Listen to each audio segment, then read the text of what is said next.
Prep Test 74, Section 4, number 16.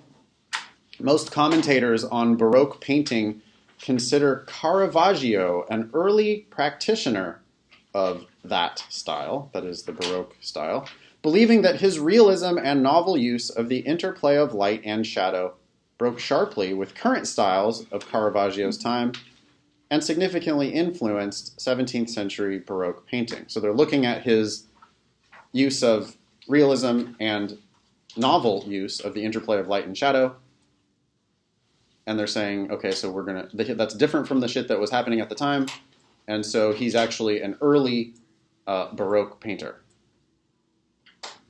and influenced 17th century Baroque painting. Okay, fine. So what? One must therefore either abandon the opinion of this majority of commentators. Wait, why would I do that? You just told me about them. Or reject Mather's definition of Baroque painting, which says that for any painting to be considered Baroque, it must display opulence, heroic sweep, and extravagance. What's the missing piece of that logic? Saying that his paintings don't have those things. Right. It's an assumption of the argument. So this is turns out to be a sufficient assumption question. It's got the word if in there. It's got conclusion can be properly drawn. Which one of these five, if it's assumed, will allow the conclusion to be properly drawn? Sufficient assumption question. And assumption just means missing piece, for starters.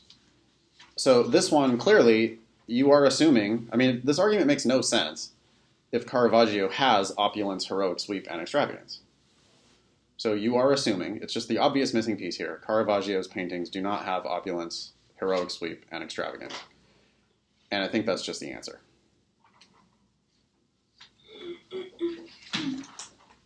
That is what E says. It took me literally 5 seconds to go through those answer choices because I knew exactly what I was looking for, and the answer's E. I give zero shits what A through D say. I'm serious. Really, I'm serious, okay? Unless they say exactly that, unless they say Caravaggio doesn't have those things, they are not the answer for this sufficient assumption question. You have to get yourself to the point where you will predict the answers for sufficient assumption questions. It's the only way to do them. There are other times where we'll have questions where I'll be able to predict it and maybe you won't, and you can find it by process of elimination, and that's fine. But on this type of question, you have to train yourself to start predicting the answers. You're just going to take a hard question and turn it into an extremely easy question. Also notice, the argument's this big, and I took some time with it, but then the answer choices are also this big, and I took very little time on those answer choices because I just zero, boom, right to the answer. And I don't think I've ever even seen that question before.